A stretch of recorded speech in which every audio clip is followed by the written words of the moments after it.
बिस्मिल्लाहिर्रहमानिर्रहीम। अस्सलाम वालेकुम।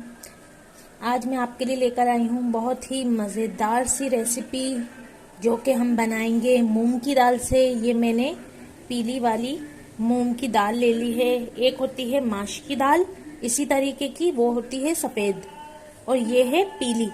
ये देख सकते हैं आप, ये है पीली मूंग की दाल। इसे मैंने धो के सोक कर लिया है। इसको मैंने धो के भिगो दिया है 2-3 घंटे के लिए। वैसे तो ये 1 घंटे में ही भीग जाती है, तो इसे ओवरनाइट भिगोने की ज़रूरत भी नहीं है। जब आप बनाने लगें तो उससे 1 से 1.5 घंटा पहले आप इसे भिगो दें। तो मैंने इसको भिगो दिया है और ये फूल के इस तरीके से हो गई है। ये देख सकते हैं, ये देख सकते हैं आप। इसका बैटर बनाने वाले हैं, हम इसको ग्राइंडर में पीस लेंगे, लेकिन हम इसको बिल्कुल बारीक नहीं पीसेंगे, हम इसको थोड़ा सा मोटा पीसेंगे तो ये थोड़ी थोड़ी सी टूट जाएगी। मज़ेदार से पकोड़े तैयार हो जाएं। अगर ये बिल्कुल पीस जाएगी तो वो टेस्ट नहीं देगी जो हमें चाहिए। और अब हम इसे कैसे पीसेंगे ये मैं दिखाती हूँ। ये एक थोड़ी सी ट्रिक है जिसे फॉलो करना पड़ेगा। अगर आप सिल पे पीसना चाहते हैं तो आप सिल पर पीस लें। ये आप देख सकते हैं, इसको मैंने पीस लिया है, लेकिन इसमें बहुत ज़्यादा पानी है तो हमें पानी नहीं चाहिए। तो मैंने इसे थोड़ा बारीक पीसा है, लेकिन क्यों पीसा है ये आप देखें। ये मैंने इसे थोड़ा बारीक पीसा है। अब हम इसी में जो थोड़ा सा हमने इसमें तकरीबन 1/4 कप पानी डाला है, बस यही पानी जाएगा। अब हम इसमें पानी ऐड नहीं करेंगे, अब हम इसी में ही डाल के पीस लेंगे। बस हमें इसी तरीके से थोड़ी मोटी मोटी रख के इसी में ही हम बार बार डालते रहेंगे दाल और इसी को पीस लेंगे। एक ही दफा में हम ये सब बैटर तैयार कर लेंगे।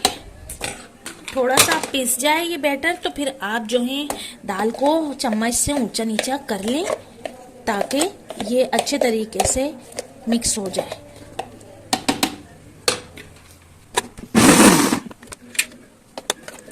बस इसी तरीके से हमें ये सारी दाल पीसनी है। मैंने 1.5 पाव के करीब ये दाल ली है। 1.5 पाव में अच्छी खासी तकरीबन 40-50 के करीब इसके पकौड़े बन जाएंगे। आप देख सकते हैं ये दाल जो है हमारी पिस चुकी है और पिस के बिल्कुल एकदम तैयार हो गई है। कि हमें कितनी मोटी चाहिए ये आप देख सकते हैं। ये अच्छी खासी मोटी दाल है, ये अच्छी खासी मोटी है, देख सकते हैं आप। तो ये दाल हमने निकाल ली है और इसमें कौन से इंग्रेडिएंट्स डालने हैं वो भी मैं आपको बताऊंगी। अभी हम दाल को निकाल लेते हैं। ये देखें, पानी जितना भी डाला था वो सब वापस आ रहा है, तो इसलिए हमें ज्यादा पानी नहीं लेना है क्योंकि दाल ने भी पानी पिया हुआ होता है। उस पानी में वो मिक्स होके आराम से पिस जाएगी। जी तो फ्रेंड्स, ये दाल हमने पीस के निकाल ली है। ये आप देख सकते हैं। इसका क्या करना है ये हम बाद में बताएंगे, पहले हम इसका मसाला तैयार कर लेते हैं। तो यहाँ पे मैंने ले लिया है इसका मसाला तैयार करने के लिए 5 प्याज ले लिए हैं और ये मैंने 6 टमाटर ले लिए हैं। 1.5 पाव के करीब मेरे पास टमाटर है और 1 पाव के करीब मेरे पास प्याज है। तो हम इसको काट के पीस लेंगे ब्लेंडर में। जो है वो मसाला तैयार हो गया है प्याज और टमाटर का। अब हम इसको पकने के लिए रख देंगे। यहाँ पे मैंने एक पतीला चढ़ा दिया है और अब हम इसमें ऑयल डालेंगे। यहाँ पे हम 3 चम्मच ऑयल के ले लेंगे। ये वाले चमचे हैं मेरे पास, इसको मैंने 3 चम्मच ऑयल ले लिया है। और अब हम इसमें शामिल करेंगे अदरक लहसुन पेस्ट। हमारा गरम हो गया, हम इसमें एक ये सालन वाला चम्मच अदरक लहसुन पेस्ट डालेंगे। जी तो अदरक लहसुन पेस्ट मैंने शामिल कर दिया है इसमें।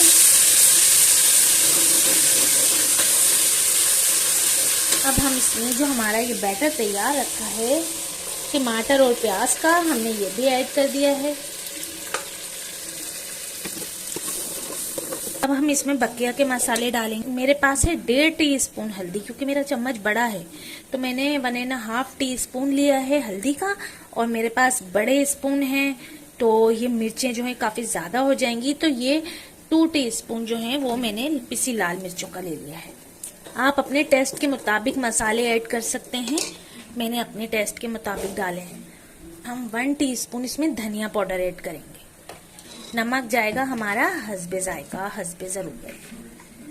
तो ये हमने नमक ऐड कर दिया, हस्बे जरूरत नमक भी ऐड हो गया है, तमाम मसाले ऐड हो गए हैं। अब हमारा रह गया है गरम मसाला, वो जब हम मसाला भुन जाएगा तब ऐड करेंगे। हम इसे पकने के लिए छोड़ देंगे ढक्कन देके, यहाँ तक के ये भुनने पर आ जाए और तेल छोड़ दे मसाला, इतना हमें इसको पकाना है। हमारा मसाला भुनने पे आ चुका है, हम इधर गरम मसाला ऐड कर देंगे।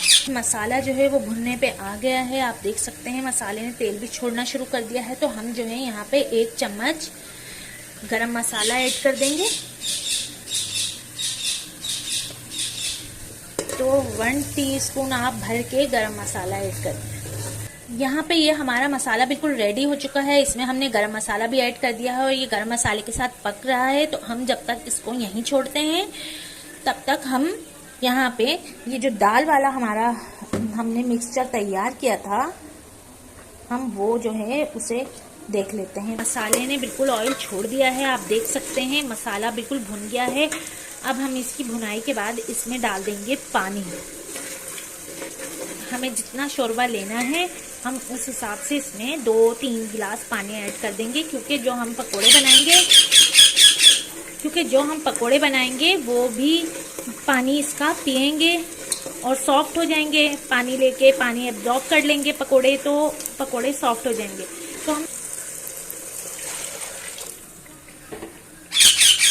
तो यहाँ पे मैंने पानी ऐड कर दिया है। आपको इस मसाले की भुनाई इतनी करनी है कि इस मसाले में से मसाले का जो कच्चापन है वो निकल जाए और जो मसालों की स्मेल होती है कच्ची वो खत्म हो जाए। मसाले अगर कच्चे रह जाएं तो सालन में टेस्ट नहीं आता, टेस्टलेस सालन बनता है बिल्कुल। तो आप देख सकते हैं अभी भी ये सालन जो है वो गाढ़ा है और ये इतना गाढ़ा ठीक है। थोड़ा सा हमने पानी इसमें मजीद ऐड कर दिया, 1 गिलास के करीब। अब ये अच्छा सा बिल्कुल लिक्विडी सालन बन गया है। अब जब हम इसमें पकोड़े ऐड करेंगे तो ये पानी पकोड़े एब्जॉर्ब कर लेंगे। तो हमने जो है अब इसको एक साइड कर देना है बॉईल देके। जी तो फ्रेंड्स, सालन जो है वो हमारा तैयार है, बिल्कुल रेडी है। अब हम इसमें पकोड़े डालेंगे। ये हमारा जो है वो जो दाल का बैटर है उसमें हमने जो मसाले ऐड करने हैं वो मैं आपको दिखा देती हूँ। यहाँ पे हमने 1 टीस्पून के करीब जो है इसके अंदर गरम मसाला ऐड करना है। तो यहाँ पे हमने जो है दाल में गरम मसाला ऐड कर दिया है। यहाँ पे मेरे पास हरी मिर्चें हैं, आप जो हैं अपने टेस्ट के मुताबिक इसमें हरी मिर्चें ऐड कर सकते हैं। मेरे पास 10-12 हरी मिर्चें थी, वो मैंने इसमें ऐड कर दी है काट के। 1 इंच का हमारे पास ये टुकड़ा है अदरक का, मैंने इसको जो है क्रश कर लिया है बारीक। तो ये भी मैं ऐड करूंगी। अंदर हरा धनिया ऐड करेंगे, हरा धनिया हमने ऐड कर दिया है। और इसमें हम हस्बे जायका नमक ऐड करेंगे। इसमें हमारी जाएंगी कुटी लाल मिर्चें 2 टीस्पून। ये हमारा बैटर बिल्कुल तैयार है। अब हम इसे मिक्स कर लेते हैं। तो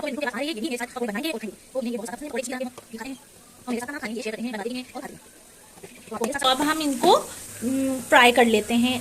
प्याज इसमें हम ऐड नहीं करेंगे क्योंकि प्याज पानी छोड़ेगी तो इनकी बाइंडिंग नहीं होगी, क्योंकि वैसे भी ये मोटी जो है दाल है हमारे पास, देख सकते हैं आप। तो हमने प्याज ऐड नहीं करनी है। कढ़ाई चढ़ा दी है और इसमें ऑयल डाल दिया है। तो ऑयल हमारा गर्म हो रहा है। तो फ्रेंड्स, ऑयल हमारा गर्म हो चुका है। अब हम इसमें पकोड़े ऐड करेंगे।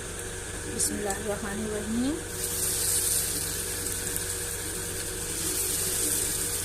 हमने कोई सोडा वगैरह नहीं डाला है क्योंकि हमें इसे फुलाना नहीं है, यानी कि इसे जो है हमने बड़े बड़े पकोड़े नहीं बनाने, छोटे छोटे पकोड़े बनाने हैं। अगर हम इसमें सोडा ऐड करेंगे तो ये बिखर जाएंगे।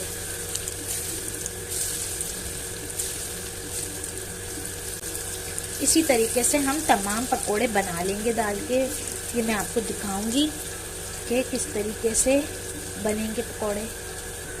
हमारे जो पकोड़े गोल्डन हो गए हैं उन्हें हम पलट देंगे। दूसरी साइड हम इसकी फ्राई कर लेंगे जहाँ से पकोड़े हो जाएंगे।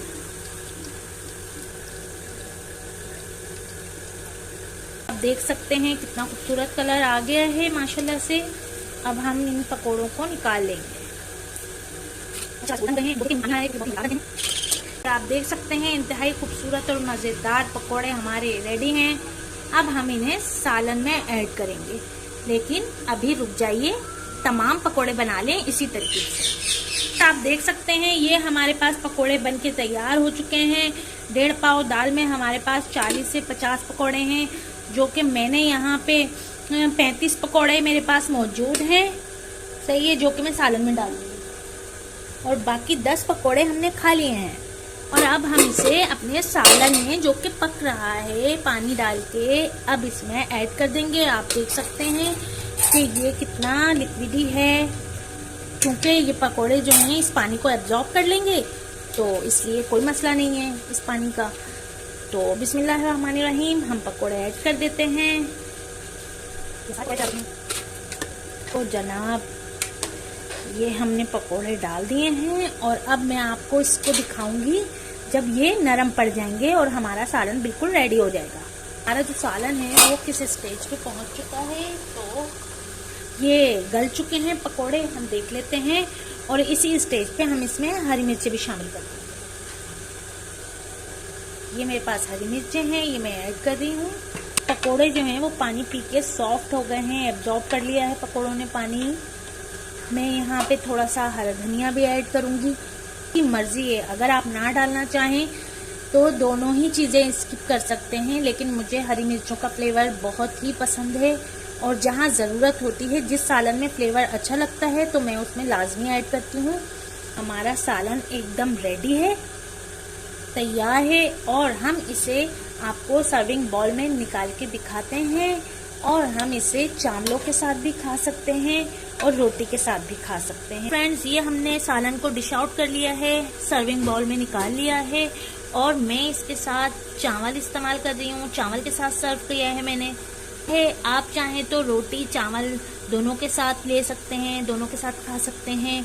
मेरा सालन इंतहाई मज़ेदार है और तमाम ही चीज़ों के साथ अच्छा लगता है। पराठे के साथ भी बहुत ही मज़ेदार लगता है, रोटी के साथ भी बहुत अच्छा लगता है। तो अगर आपको मेरी ये रेसिपी पसंद आई है तो प्लीज़ लाइक कीजिए, शेयर कीजिए, और मेरे चैनल को सब्सक्राइब करना ना भूलिएगा। फिर मिलती हूँ किसी नई रेसिपी के साथ, तब तक के लिए मुझे इजाज़त दीजिए फूड रेमेडी से। अल्लाह हाफिज़।